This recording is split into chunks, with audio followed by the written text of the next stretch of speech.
नमस्कार मित्रों, ई पाठशाला के यूट्यूब चैनल पे आप सभी का स्वागत है। और मैं दीपक कुमार आज आप लोगों के लिए 12वीं क्लास का बायोलॉजी का कोर्स लेकर के आया हूं, जिसमें कि आज से हम लोग 12वीं क्लास के लिए बायोलॉजी का पूरा सिलेबस कवर करेंगे। आज हम सबसे पहले आप लोग को आप लोग को 12th क्लास में यानी कि 12वीं क्लास में जो चैप्टर्स पढ़ने हैं, जो यूनिट्स पढ़ने हैं, उन यूनिट्स और चैप्टर्स के बारे में डिस्कस करेंगे और बताएंगे आपको कि कहां से कितने नंबर के क्वेश्चंस आते हैं। ठीक है, तो आज हम लोग चलिए देखते हैं कि 12th क्लास में हम लोग को कौन कौन से यूनिट्स को पढ़ना है और उसमें कौन कौन से चैप्टर को हम लोग कवर करेंगे। चलिए ध्यान दीजिएगा।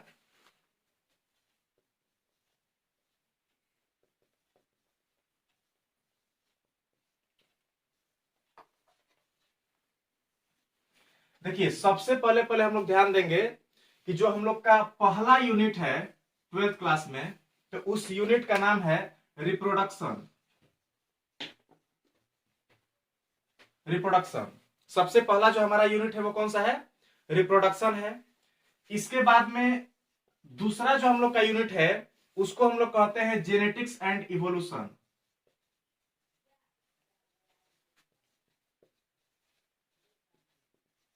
इवोल्यूशन, ठीक है। थर्ड यूनिट की अगर हम बात करें आपसे, तो जो तीसरा यूनिट है उसी को हम लोग कहते हैं biology and human welfare. Biology and human welfare, ये हम लोग का तीसरा यूनिट है। और इसके बाद में जो चौथा यूनिट है उसका नाम है बायोटेक्नोलॉजी एंड इट्स एप्लीकेशंस। ठीक है, बायोटेक्नोलॉजी एंड इट्स एप्लीकेशंस, ये हम लोग का चौथा यूनिट है। और जो लास्ट यानी कि पांचवा यूनिट हम लोग को पढ़ना है उसका नाम है इकोलॉजी एंड इन्वायरमेंट। तो ये टोटल हम लोग को 12th क्लास में टोटल ये 5 यूनिट्स को बायोलॉजी के अंतर्गत कवर करना है, जिसमें से अगर हम बात करें कि आखिर किस यूनिट से कितने नंबर का वेटेज रहता है आपके एग्जाम में, तो सबसे पहले हम लोग बात करते हैं पहला यूनिट यानी कि रिप्रोडक्शन का। तो रिप्रोडक्शन में आप लोग को टोटल 4 चैप्टर्स पढ़ने हैं, जिससे कुल 12 नंबर के यानी कि 12 मार्क्स के क्वेश्चंस आते हैं। ठीक है, रिप्रोडक्शन में टोटल चैप्टर कितने कवर करने हैं? 4 चैप्टर कवर करने हैं और उसमें से टोटल कितने नंबर के क्वेश्चन आएंगे? तो 12 नंबर के। ठीक है, इसके बाद में जो सेकेंड यूनिट है जेनेटिक्स एंड इवोल्यूशन, इससे सबसे ज्यादा नंबर के प्रश्न आते हैं। ठीक है, और इससे अगर हम देखें कि कितने नंबर के प्रश्न आते हैं, तो आपको यहां से लगभग 20 नंबर के प्रश्न आएंगे। ठीक है, यानी कि अगर हम पूरे सिलेबस की बात करें बायोलॉजी का 12th क्लास का, तो उसमें सबसे ज्यादा अगर किसी यूनिट से प्रश्न आते हैं तो वो यूनिट कौन सा है? जेनेटिक्स एंड इवोल्यूशन, यानी कि जो आपका दूसरा यूनिट है। ठीक है, इसके बाद तीसरे यूनिट की अगर बात करें तो यहां से भी आपके 12 नंबर पूरा एकदम सुखपूर्वक मिल जाएंगे। इससे भी आपको 12 नंबर मिल जाएंगे। ठीक है, तो रिप्रोडक्शन से 12 नंबर मिलेंगे, जेनेटिक्स एंड इवोल्यूशन से 20 नंबर, इसके बाद में बायोलॉजी एंड ह्यूमन वेलफेयर से फिर आपको 12 नंबर के प्रश्न आते हैं लगभग। इसके बाद में आपका बायोटेक्नोलॉजी एंड इट्स एप्लीकेशंस जो यूनिट है, इससे आपके 12 नंबर के प्रश्न आएंगे। और लास्ट में जो आपका इकोलॉजी एंड इन्वायरमेंट है, ये भी एक बहुत ही महत्वपूर्ण सेगमेंट है, जिससे कि आपके लगभग 14-15 नंबर के प्रश्न आते रहते हैं। तो इस तरह से टोटल आपको कुल 5 यूनिट को कवर करना है। पहला यूनिट रिप्रोडक्शन है, जिस यानी कि प्रजनन है। इसके बाद में दूसरा यूनिट की अगर बात करें तो इसको जेनेटिक्स एंड इवोल्यूशन कहते हैं, यानी कि अनुवंशिकता एवं जैव विकास। ठीक है, इसके बाद में आपको बायोलॉजी एंड ह्यूमन वेलफेयर पढ़ना है, यानी कि जीव विज्ञान और मानव कल्याण, यानी कि मानव कल्याण में जीव विज्ञान का क्या योगदान है। जो हम लोग नए तरह के बायोलॉजी के आधारित जो प्रसंस्करण लगाते हैं, उन सब के बारे में हम लोग को इसमें पढ़ना है। तो ये सारी चीजें हम लोग इस तीसरे यूनिट में डिस्कस करेंगे। चौथा यूनिट की अगर बात करें तो इसको हम लोग बायोटेक्नोलॉजी एंड इट्स एप्लीकेशंस यानी कि जैव प्रौद्योगिकी और उसके अनुप्रयोग, इससे 12 नंबर के प्रश्न आएंगे। और इसमें हम लोग जो बायोलॉजी है तो बायोलॉजी में जो टेक्निकल जो टर्म्स होते हैं उसके बारे में सीखेंगे और इसके क्या उपयोग हो सकते हैं उसको हम लोग सीखेंगे। अगला जो है पांचवा, जिसका नाम है इकोलॉजी एंड इन्वायरमेंट, यानी कि ये पूरा का पूरा ये जो आपका यूनिट है ये पर्यावरण पे आधारित है। इसमें हम लोग पर्यावरण से संबंधित जो भी मुद्दे हैं उसको डिस्कस करेंगे और उसको समझने का प्रयास करेंगे। चलिए, तो अब हम लोग देखेंगे कि जो पहला यूनिट हम लोग को पढ़ना है 12वीं क्लास में, 12th क्लास में, तो उसमें हम लोग को कौन कौन से चैप्टर को कवर करना है ये हम आपको अभी सिखाएंगे। ठीक है, चलिए, सबसे पहला जो हम लोग का यूनिट है उसका नाम क्या है? रिप्रोडक्शन। सबसे पहला जो हम लोग का यूनिट है वो कौन सा है? रिप्रोडक्शन, यानी कि प्रजनन। प्रजनन जो है ये हम लोग का पहला यूनिट है। अगर हम पहले यूनिट यानी कि प्रजनन की बात करें तो इसमें आपको ध्यान देना है कि टोटल हम लोग को इसमें 4 चैप्टर को कवर करना है, जिसमें से जो पहला हम लोग का चैप्टर होगा उसका नाम है रिप्रोडक्शन इन लिविंग ऑर्गेनिजम्स। पहला जो चैप्टर उसका नाम क्या है? रिप्रोडक्शन इन लिविंग ऑर्गेनिजम्स, यानी कि जीवों में जनन। जीवों में जनन हम लोग का पहला यहाँ पे चैप्टर है। दूसरा चैप्टर अगर हम लोग रिप्रोडक्शन यूनिट के अंतर्गत देखें तो दूसरे चैप्टर का नाम है सेक्सुअल रिप्रोडक्शन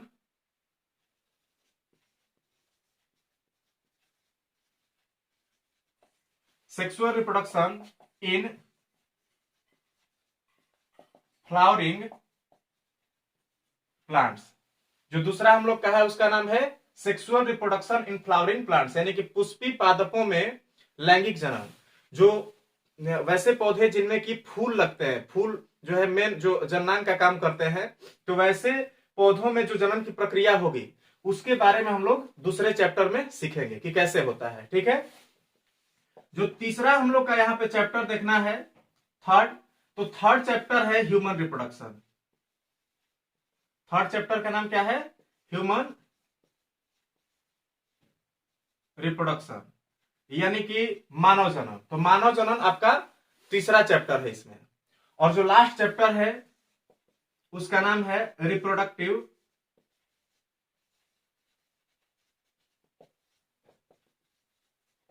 हेल्थ। ये जनन स्वास्थ्य जो है ये आपका लास्ट चैप्टर है पहले यूनिट का। तो इस तरह से टोटल हम लोग को जो पहला यूनिट है जिसका नाम क्या है? रिप्रोडक्शन, तो रिप्रोडक्शन वाले यूनिट में हम लोग को टोटल ये 4 चैप्टर को डिस्कस करना है, जिसमें से पहला चैप्टर आपका क्या हो जाएगा? रिप्रोडक्शन इन लिविंग ऑर्गेनिजम्स, यानी कि जीवों में जनन।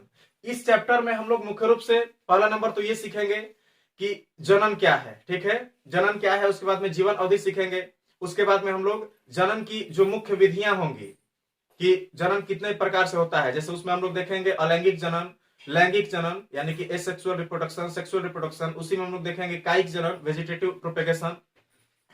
और ये सारे जो भी जनन से संबंधित जो विधियां हैं उन सभी विधियों के बारे में हम लोग पहले चैप्टर में डिस्कस कर लेंगे। इसके बाद में जो दूसरा हम लोग का चैप्टर होगा उसका नाम क्या है? Sexual reproduction in flowering plants. तो जो दूसरा चैप्टर है इसमें जैसा कि आप लोग नाम से ही क्लियर कर पा रहे होंगे कि फ्लावरिंग प्लांट्स दिया हुआ है, यानी कि इसमें हम लोग वैसे पौधों के बारे में सीखेंगे, वैसे पौधों में जनन के बारे में सीखेंगे जिनमें जनन किसके द्वारा होता हो? फूल के द्वारा होता हो, यानी कि जो भी रिप्रोडक्टिव पार्ट है वो कहां पे रहेंगे, किसमें स्थित होंगे? तो वो फूल में स्थित होंगे, फ्लावर पे लगेंगे। ठीक है, तो वैसे पौधे जिनमें कि पुष्प लगता हो, पुष्प के द्वारा जिसमें जनन होता हो, वैसे पौधों में जनन की प्रक्रिया के बारे में हम लोग किस चैप्टर में सीखेंगे? तो दूसरे चैप्टर में, जिसका नाम क्या है? Sexual reproduction in flowering plants, यानी कि पुष्पी पादपों में लैंगिक जनन। ठीक है, चलिए, इसके बाद में जो तीसरा हम लोग का चैप्टर है उसका नाम क्या है? Human reproduction. तो ह्यूमन रिप्रोडक्शन की अगर बात करें तो जैसा कि नाम से ही आप लोग को क्लियर हो रहा होगा, ये मानव जनन की प्रक्रिया है और इसमें हम लोग मनुष्य में कैसे जनन होता है उन सारी प्रक्रियाओं के बारे में इस चैप्टर में हम लोग सीखेंगे। और बाकी जो आपका चौथा चैप्टर है उसका नाम है रिप्रोडक्टिव हेल्थ। जब हम लोग ये सारा का सारा प्रोसेस समझ जाएंगे, तो चूंकि मनुष्य से संबंधित ही, जनन से संबंधित यहाँ पे जो भी विकार उत्पन्न होते हैं, जो रोग उत्पन्न हो सकते हैं, उन सभी रोगों के बारे में हम लोग किस चैप्टर में पढ़ेंगे? तो ये आपका चौथा चैप्टर होगा, जिसका नाम क्या है? Reproductive health. ठीक है, इसमें आपको बेसिकली जो ह्यूमन रिप्रोडक्शन है, तो ह्यूमन रिप्रोडक्शन के दौरान माने जनन से संबंधित अनेक प्रकार के रोग उत्पन्न होते हैं, जैसे कि आपको गोनोरिया, सिफिलिस, तो ये सारे रोगों के बारे में, एड्स, इन सभी रोगों के बारे में हम लोग उनके कारण और उनके उपचार, इन सारी चीजों को इस चैप्टर में सीखेंगे। चलिए, अभी तक हम लोगों ने जो पहला हम लोग का यूनिट था, जिसका नाम क्या था? रिप्रोडक्शन, जनन। तो उस यूनिट में जो भी चैप्टर हम लोग को पढ़ने हैं, उन सभी चैप्टर के बारे में हम लोग देखें कि कौन कौन से चैप्टर को पढ़ना है। इसके बाद में अगर हम आपसे दूसरे यूनिट की बात करें, जिसका नाम क्या है? दूसरा यूनिट का नाम क्या है जी? तो दूसरा यूनिट का नाम है आपका जेनेटिक्स एंड इवोल्यूशन। क्या है? Genetics, genetics and evolution, genetics and evolution, ये आपका दूसरा यूनिट है। और इसमें अगर हम लोग देखें कि कौन कौन से हम लोग को चैप्टर्स को डिस्कस करना है, तो इसमें सबसे पहला जो आपका चैप्टर होगा, उसका नाम है principles of inheritance, principles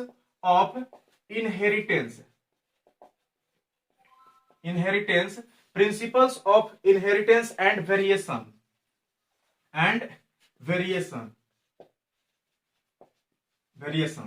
principles of inheritance and variations, यानी कि वंशागति और विभिन्नता के सिद्धांत, ये आपका पहला चैप्टर इसमें पढ़ना है। ठीक है, और इसके बाद में जो हम लोग इसमें दूसरा चैप्टर पढ़ेंगे, सेकंड जो चैप्टर इसमें पढ़ने वाले हैं, उसका नाम है वंशागति के आणविक आधार, यानी कि मॉलिक्यूलर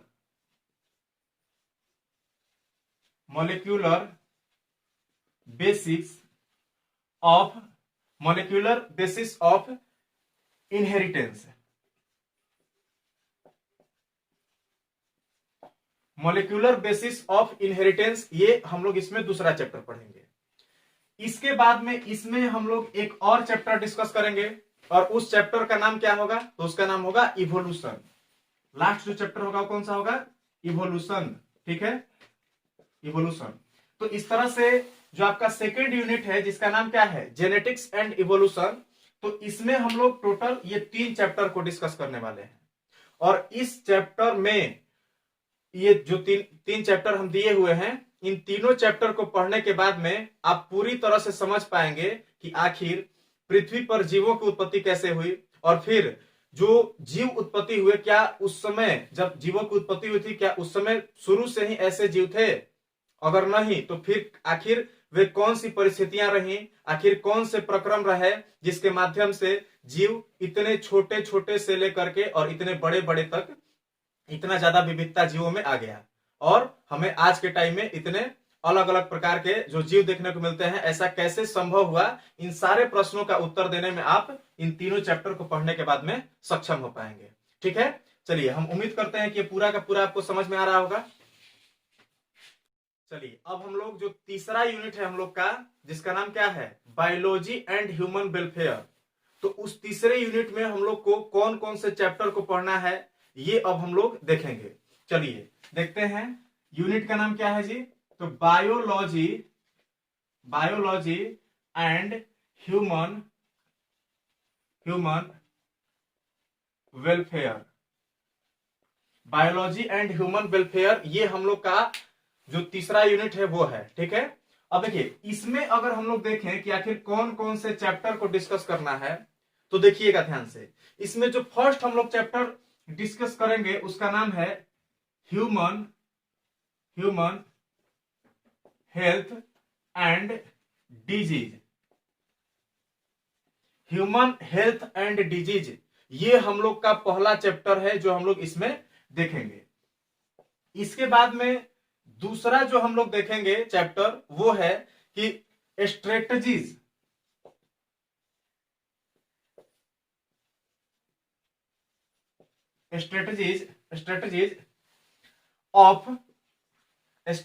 ऑफ इन्हेंसमेंट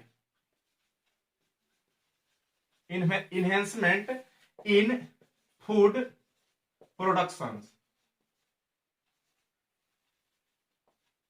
यानी कि खाद्य पदार्थों का जो उत्पादन है, जैसा कि आप लोग समझ रहे हैं कि जैसे जैसे पॉपुलेशन बढ़ रहा है तो पॉपुलेशन बढ़ने के साथ साथ जो खाद्य सामग्रियां हैं जो मनुष्य के द्वारा खपत की जाती हैं, तो उन खाद्य सामग्रियों की आवश्यकता भी क्या होगी, बढ़ेगी।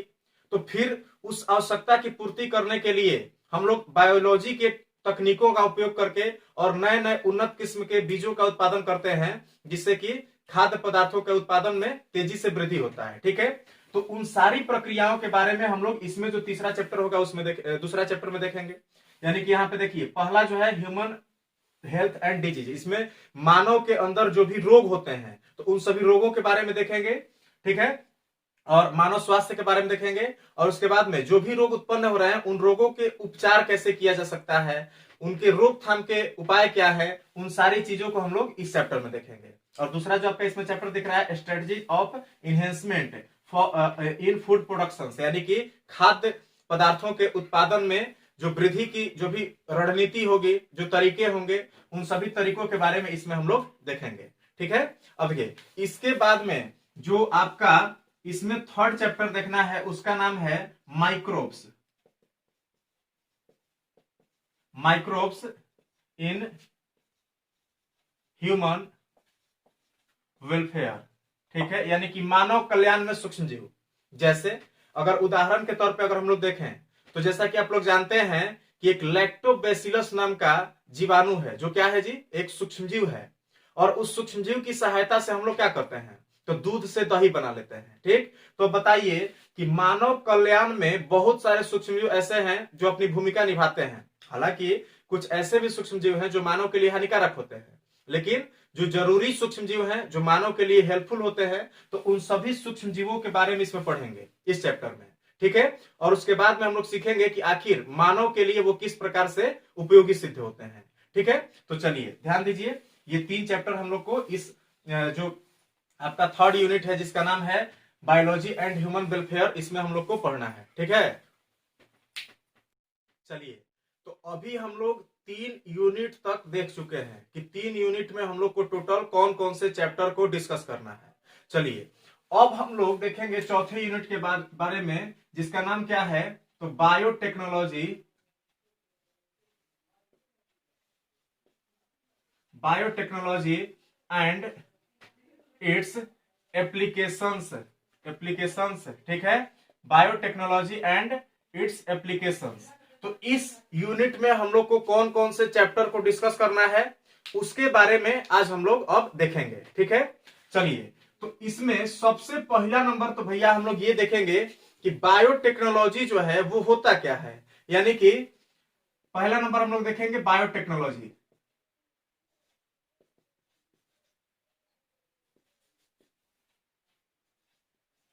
बायोटेक्नोलॉजी के बारे में देखेंगे। ठीक, और दूसरा देखेंगे क्या, तो applications, applications of bio technology. ठीक है, तो पहला में हम लोग बायोटेक्नोलॉजी के जो प्रिंसिपल्स होंगे, ठीक है, प्रिंसिपल्स और प्रोसीजर्स। ठीक है, प्रोसीजर्स, तो प्रिंसिपल्स और प्रोसीजर्स होंगे जो बायोटेक्नोलॉजी के, उसको हम लोग पहले चैप्टर में डिस्कस करेंगे। और इसके बाद में जो हम लोग का दूसरा चैप्टर होगा जिसका नाम क्या है, एप्लीकेशंस ऑफ बायोटेक्नोलॉजी, तो इसमें हम लोग सीखेंगे कि आखिर बायोटेक्नोलॉजी जो है उसके हमारे लिए क्या क्या उपयोग है। ठीक है ना, यानी कि बायोटेक्नोलॉजी का किस किस क्षेत्र में उपयोग किया जा सकता है, इन सारी चीजों को हम लोग इसके दूसरे चैप्टर में देखेंगे। ठीक है, और इसके बाद में अब हम लोग का जो लास्ट यूनिट है जिसका नाम क्या है, इकोलॉजी एंड एनवायरनमेंट, उसके बारे में डिस्कस करेंगे। चलिए ठीक है, चलिए तो अब हम लोग देखेंगे जो लास्ट हम लोग का यूनिट है जिसका नाम क्या है, इकोलॉजी एंड एनवायरनमेंट। ठीक है, तो इस लास्ट यूनिट में देखेंगे कि हम लोग को कौन कौन से चैप्टर को पढ़ना है। ठीक है, इकोलॉजी एंड एनवायरनमेंट,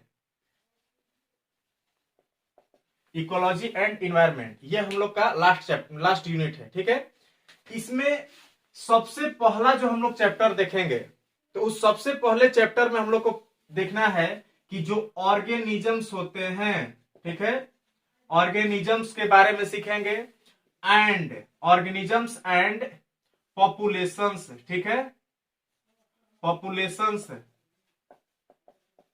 तो पहला जो हम लोग का यूनिट होगा उसमें क्या देखेंगे, ऑर्गेनिजम्स एंड पॉपुलेशंस, यानी कि इसमें हम लोग देखेंगे कि व्यष्टि किसको कहते हैं, समष्टि किसको कहते हैं। जैसे कि ये दो टर्म आएंगे जब आप लोग पढ़िएगा इकोलॉजी एंड एनवायरनमेंट, तो ये दो टर्म आपको पूरा एकदम लास्ट तक चलेंगे, व्यष्टि और समष्टि, ठीक है। मैक्रो एंड माइक्रो ये जो टर्म है ये आपको मिलते रहेंगे।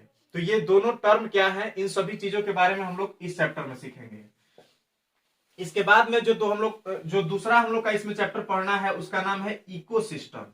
क्या है, इकोसिस्टम, ठीक है। तो इकोसिस्टम जो है ये हम लोग का इसमें दूसरा चैप्टर है। जो हम लोग इसमें तीसरा चैप्टर पढ़ने वाले हैं उस तीसरे चैप्टर का नाम है जैव विविधता का संरक्षण, यानी कि conservation of biodiversity, conservation of biodiversity,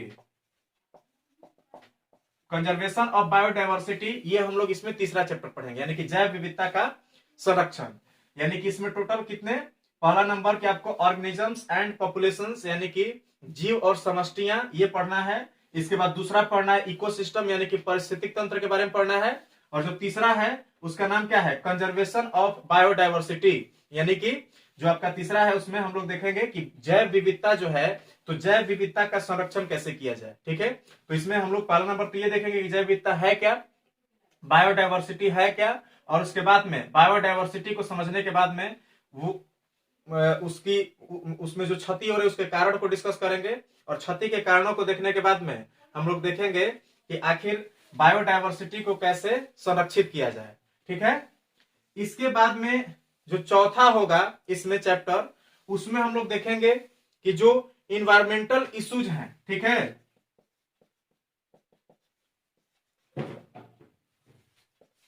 environmental issues जो हैं, इन्वायरमेंटल इश्यूज जो हैं, जो पर्यावरण से संबंधित जो भी मुद्दे हैं, उन सभी मुद्दों के बारे में हम लोग लास्ट चैप्टर में हम लोग देखेंगे, ठीक है। तो इस तरह से टोटल आप लोग को 12वीं क्लास में कुल मिलाकर के बायोलॉजी में 16 चैप्टर्स को पढ़ना है, ठीक है। और इन 16 चैप्टर्स को पढ़ने के बाद में आप परीक्षा में काफी अच्छे अंक अर्जित कर सकते हैं। हम उम्मीद करते हैं कि आप लोग को ये वीडियो अच्छा लगा होगा। अगर आपको ये वीडियो अच्छा लगा हो तो अपने दोस्तों के साथ शेयर कीजिए, ताकि अधिक से अधिक लोग हमारे इस मुहिम में जुड़ सके और हमारे लेक्चर्स का लाभ उठा सके और अपनी पढ़ाई को सही ढंग से एक नई दिशा दे सके। धन्यवाद वीडियो को देखने के लिए। और अगर आपको वीडियो अच्छा लगा हो तो आप हमारे चैनल को सब्सक्राइब कीजिए और वीडियो को लाइक करना मत भूलिएगा।